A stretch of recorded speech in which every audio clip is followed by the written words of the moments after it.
the ITV Lunchtime News.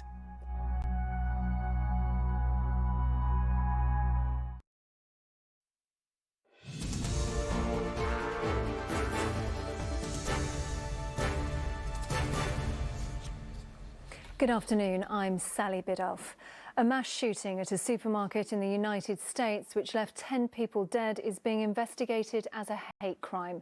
An 18-year-old white man opened fire at shoppers in a predominantly black neighborhood in Buffalo in New York State.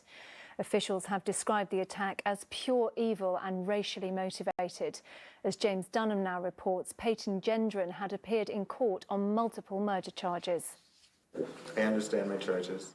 Calm composed in court, this 18-year-old has just been charged with 10 counts of first-degree murder. Peyton Gendron denies firing an assault rifle on Saturday afternoon shoppers at a supermarket 200 miles from his home. Led away to custody, investigators are looking into him and an alleged online manifesto outlining his anti-immigration, racist intentions. It is my sincere hope that this individual, this white supremacist who just perpetrated a hate crime on an innocent community, will spend the rest of his days behind bars. And heaven help him.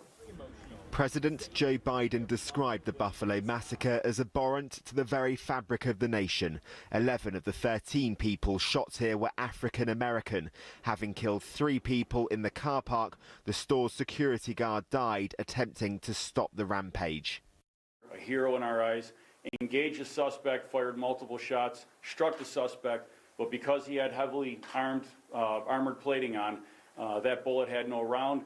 The suspect engaged our retired officer, and he was ultimately shot. The pain caused from this infliction of evil is visible here. Police say Peyton Gendron could face terrorism charges for what appears to be a deadly, hate-filled, racist assault. James Dunham, ITV News. Finland has confirmed it will apply to join the NATO military alliance following the war with Ukraine. Diplomats met in Berlin today, and the decision comes despite warnings from President Putin that Finland's relations with Russia could be affected if it becomes part of the security alliance. Back home, and a woman who died alongside her 3 dogs after they were hit by a car in London has been named. Olivia Riley was walking her golden retrievers in Chelsea at the time. The 26-year-old driver of the car has been arrested on suspicion of causing death by dangerous driving. On to sport now, and in football, will it be Chelsea or Manchester City who take home the Women's FA Cup title when both sides face off at Wembley later?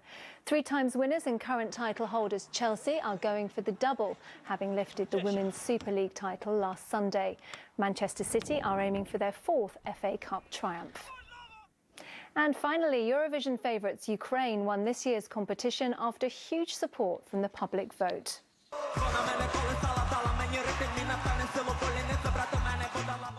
Kalush Orchestra were given special permission to leave Ukraine to take part.